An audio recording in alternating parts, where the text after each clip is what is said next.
గతంలో ఏదైతే భూ వివాదాలు ప్రధానంగా రీసర్వే జగనన్న రీసర్వేలో వచ్చినటువంటి తప్పులు ఉన్నాయో అలాంటి తప్పులు దొరలకుండా ఇప్పుడు కూటమి ప్రభుత్వం అయితే పటిష్ట చర్యలు తీసుకుంది. ఫస్ట్ టైం రైతుల ఆమోదంతోనే అన్ని కూడా జరగాలనే ఒక కఠిన నిబంధన అయితే తీసుకువచ్చారు. ప్రతి విషయంలో కూడా ఏ చిన్న విషయమైనా సరే రైతులకు తెలియజేసి రైతులు ఆమోదం ఉంటేనే చేయాలి. సర్వేకు ముందు రైతులకు ఈకేవైసీ చేస్తారు. సర్వే అయిపోయిన తర్వాత అభిప్రాయం తీసుకుని ఈకేవైసీ చేస్తారు. ఈ ఈకేవైసీ అనేది తొలిసారిగా రాష్ట్ర ప్రభుత్వం అయితే ఇంప్లిమెంట్ చేసింది. సో దీంతో రైతుకు తెలియకుండా ఎటువంటి మార్పులు చేర్పులు జరగవు. ముఖ్యంగా కబ్జాలు లాంటివి ఏదైతే ఉన్నాయో వాటిని పూర్తిగా నివారించే అవకాశం కూడా ఉంటుంది. సో రైతు ఓకే అంటేనే ఫైనల్. భూముల రీసర్వేలో నయా రూల్స్. సర్వే ప్రారంభం చివరిలోనూ రైతుల ఈకేవైసీతోనే హక్కుల నిర్ధారణ. అంటే మొదటగాను చివరగాను 2 సార్లు కూడా రైతులు ఆమోదం తెలపాలి. ఇక పాసు పుస్తకాలు జారీ సహా ప్రతి దశలోనూ రైతుల భాగస్వామ్యం. వెబ్లాండ్ డేటా ఆధారంగా రైతన్నలకు అధికారుల నోటీసు. గ్రామ సభలో తీర్మానానికి పెద్దపీట. ఆ తర్వాతే ROR కు ఆమోదం. రీసర్వే విధి విధానాల్లో మార్పులు. రెవెన్యూ శాఖ మార్గదర్శకాలని చెప్పి చెప్పడం జరిగింది. ఇక మనకు నోటీసు జారీ చేసిన దగ్గర నుంచి ఆ అభ్యంతరాల పరిశీలన వరకు మొత్తం గడువు 90 రోజులు, అంటే 3 నెలల గడువు అయితే పెట్టారు.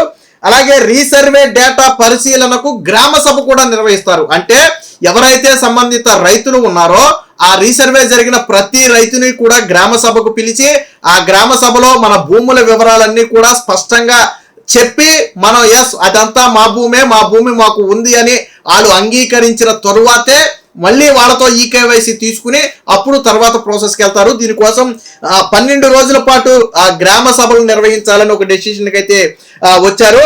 ఇక గ్రామ సభలో తీర్మానాన్ని ఆమోదించిన తర్వాత, అంటే తీర్మానించిన తర్వాత ఆ తీర్మానాన్ని ఆమోదించడానికి 15 రోజుల గడువు అయితే పెట్టడం జరిగింది.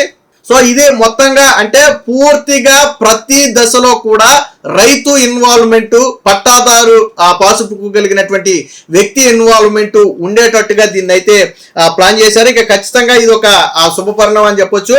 ఇక రైతులకు అన్ని తెలిసేలాగానే రైతులను పట్టాదారులను గ్రామ సభకు పిలుస్తారు. రీసర్వే రికార్డులను ప్రదర్శిస్తారు. పేరున పిలిచి పాసు పుస్తకాలు పంపిణీ చేస్తారు. అవసరమైతే అప్పుడే అభ్యంతరాలు స్వీకరిస్తారు. తుది రికార్డుల్లో కూడా ఆ జిల్లా గెజిట్ లో ప్రచురిస్తారు.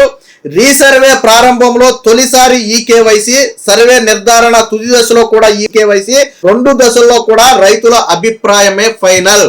అంటే పూర్తిగా రైతుల ఆమోదంతోనే ఈ సర్వే అనేది జరుగుతుంది. గతానికి ఇప్పటికి తేడా ఏంటంటే జగన్మోహన్ రెడ్డి హయాంలో అధికారుల విచ్చలవిడితనం అయిపోయింది. అంటే వాళ్ళు చేసిందే సర్వే, ఇక రైతులు అభ్యంతరం వ్యక్తం చేసినా దాన్ని పరిష్కరించే నాదులు ఉండేవారు కాదు. ఎంఆర్ఓ ఆఫీసుల చుట్టూ అప్లికేషన్లు పెట్టి మా సమస్యను పరిష్కరించడానికి చెప్పడమే తప్ప అంతేందుకు కూటమి ప్రభుత్వం వచ్చిన తర్వాత కేవలం రీసర్వేలో తప్పులు ఉన్నాయని 1,00,000కు పైగా దరఖాస్తులు రెవెన్యూ డిపార్ట్మెంట్కి వచ్చాయి. రాష్ట్ర వ్యాప్తంగా 1,00,000, అంటే అధికారికంగానే 1,00,000 ఉన్నాయంటే ఒక అనధికారికంగా 2-3 లక్షలు ఉంటాయి. సో ఆ స్థాయిలో తప్పులు జరిగాయి. ఇప్పుడు వాటి మొత్తాన్ని కూడా పూర్తి స్థాయిలో ప్రక్షాళన చేయాలనే ఉద్దేశంతో కూటమి ప్రభుత్వం అయితే ఒక నూతన విధానాన్ని అయితే తీసుకువచ్చింది. సో భూముల రీసర్వేలో రైతులకు కీలక పాత్ర కల్పిస్తూ రెవెన్యూ శాఖ నిర్ణయం తీసుకుంది. దీని ప్రకారం రైతుల ప్రమేయంతోనే గ్రామంలో భూముల సర్వే ప్రారంభించి వాటిని ముగిస్తారు. ఈ మేరకు నోటిఫికేషన్ 13 ప్రకారం రీసర్వే ప్రక్రియను విజయవంతంగా పూర్తి చేయనున్నారు. భూముల సర్వే ప్రారంభం, ముగింపు, రికార్డ్ ఆఫ్ రైట్స్ ROR నిర్ధారణ, పాసు పుస్తకాల జారీ వంటి కీలక అంశాలలో రైతు భాగస్వామ్యం ఉండాలి అని రెవెన్యూ శాఖ దిశానిర్దేశం చేసింది. ఈ దశలో రీసర్వేకు నోటీసు ఇవ్వడంతో పాటు ప్రతి దశలో రైతుల భాగస్వామ్యం ఉండేలాగా చూశారు. మొత్తంగా వచ్చే 223 రోజుల పాటు, అంటే దీని కాల వ్యవధిని కూడా నిర్ణయించారు. 223 రోజుల పాటు తొలి సర్వే జరుగుతుంది. ఇందులో మొదటి 143 రోజులు ఏం చేయాలి, ఏ దశలో ఏ పని చేయాలంటే వంటి కీలక సవరణలను ప్రస్తావిస్తూ ప్రధాన కమిషనర్, ఎవరైతే భూపరిపాలన ప్రధాన కమిషనర్ జయలక్ష్మి ఉన్నారో ఆవిడ తాజాగా కొన్ని ఇవి కూడా ఇవ్వడం జరిగింది. అంటే మొత్తంగా రీసర్వేలో ఒక విప్లవాత్మక మార్పుకైతే శ్రీకారం చుట్టారని చెప్పి చెప్పుకోవచ్చు. ఖచ్చితంగా ఇది ఏదైతే వైసీపీ హయాంలో జరిగినటువంటి తప్పులు ఉన్నాయో వాటిని 100కు 100% ప్రక్షాళన చేయటమే ఈ రీసర్వే ప్రధాన ఉద్దేశం. గతంలో రెవెన్యూ సమావేశాల సందర్భంగా కూడా చంద్రబాబు గారు రెవెన్యూ శాఖకు చెప్పింది ఒకటి స్పష్టంగా, ఒకసారి రీసర్వే చేసిన తరువాత మళ్ళీ సమస్య అనేది రాకూడదు. గతంలో జగన్మోహన్ రెడ్డి హయాంలో జరిగిన తప్పు మన హయాంలో జరగకూడదు. ఒకసారి రీసర్వే అయిన తర్వాత రైతు పూర్తిగా సంతృప్తి చెందాలి. ఎస్, నా భూమి నాకు ఉంది, నా భూమి ఖచ్చితంగా నాకు సరిపెట్టారు అనే ఒక భావన రావాలి. వైసీపీ హయాంలో 1 ఎకరం భూమి ఉన్న వ్యక్తి సర్వే చేయించుకుంటే ఒక 10 సెంట్లు 20 సెంట్లు తగ్గిపోయేది, లేదా 5% ఉన్న వ్యక్తి భూమి సర్వే జరిగితే అందులో ఇంకొద్దిగా తగ్గేది.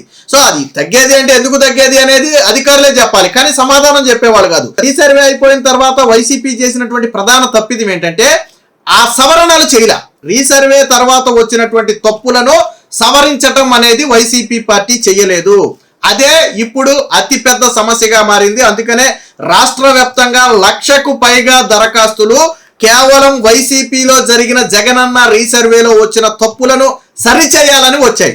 అందుకనే చంద్రబాబు గారు ఏం చెప్పారు, మనం రీసర్వే చేసిన తర్వాత రీసర్వేకి ముందు రైతుతో ఈకేవైసీ తీసుకుంటారు, రీసర్వే తర్వాత రైతుతో ఈకేవైసీ తీసుకుంటారు. అంటే రైతు పూర్తిగా సంతృప్తి చెంది రైతులకు పూర్తి సమాచారం ఇచ్చిన తర్వాతే ఈకేవైసీ అనేది తీసుకుంటారు. ఇందులో గ్రామ సభలు అనేది ఒకటి కీలకంగా పెట్టారు. ఎందుకనంటే ప్రతి గ్రామ సభలో అందరి ముందు మన భూమి ఎంత ఉంది, మన పేరు పిలిచి మన పాసు పుస్తకం ఇచ్చి మన భూమి ఎంత ఉంది అనేది అక్కడ చదువుతారు.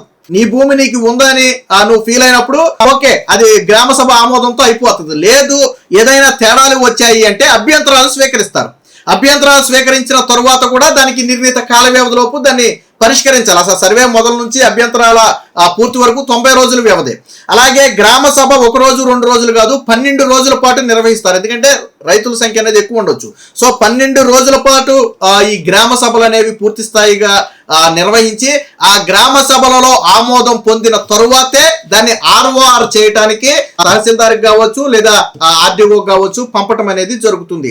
ఇలా ప్రతి దశలో కూడా పూర్తి స్థాయి ప్రక్షాళన అనేది రెవెన్యూ శాఖ తీసుకువచ్చింది. 100కు 100% గతానికి ఇప్పుడు తేడా ఏంటంటే గతంలో వాళ్ళు సర్వే చేశారు, వెళ్ళిపోయారు అంతే. అది రైతు భూమి రైతుకు ఉందా లేదా, రైతు సంతృప్తిగా ఉన్నాడా లేదా, లేదా ఏదైనా వివాదాలు ఉన్నాయా, తప్పులు ఉన్నాయా అనేది గతంలో ప్రభుత్వం పట్టించుకోలే. కానీ ఇప్పుడు అలా కాదు. ప్రతి విషయం రైతుకు తెలియాలి, రైతు భాగస్వామిగా ఉండాలి, రైతుతో 2 సార్లు ఈకేవైసీ తీసుకోవాలి, గ్రామ సభలో రైతుకు అన్ని చదివి వినిపించాలి, ఆ గ్రామ సభలో కూడా రైతు ఆమోదం తెలపాలి. ఆ తరువాతే తదుపరి ప్రాసెస్ అనేది జరుగుతుంది. అంటే సంబంధిత పట్టాదారు పాసు పుస్తకం కలిగినటువంటి రైతు ఓకే అంటేనే ప్రభుత్వం మార్పులైనా చేర్పులైనా చేస్తుంది. లేదు నా భూమి నాకు సరిగ్గా లేదు, నేను ఈ సర్వే పట్ల సంతృప్తి చెందలేదు అంటే రైతు ఆ సమస్యను కూడా 90 రోజుల లోపు పరిష్కరించాలి.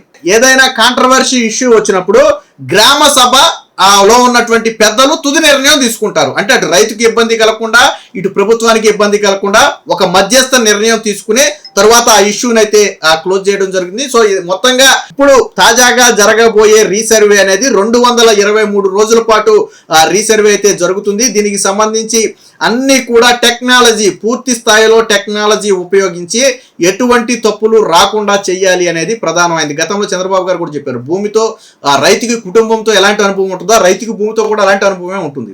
కాబట్టి ఖచ్చితంగా రైతు సంతృప్తి చెందితేనే మనం ఏదైనా చేయాలి. రెవెన్యూ శాఖలో ఈ అసంతృప్తి అనేది ఎక్కువ ఉంది. సో దాన్ని తగ్గించాలి అని గతంలో చంద్రబాబు గారు కూడా చెప్పారు. చంద్రబాబు గారి ఆదేశాల మేరకే ఇప్పుడు పూర్తి స్థాయిలో రీసర్వేలో పూర్తి స్థాయి ప్రక్షాళన అయితే కూటమి ప్రభుత్వం తీసుకొచ్చింది. Please subscribe to Leo news for more videos.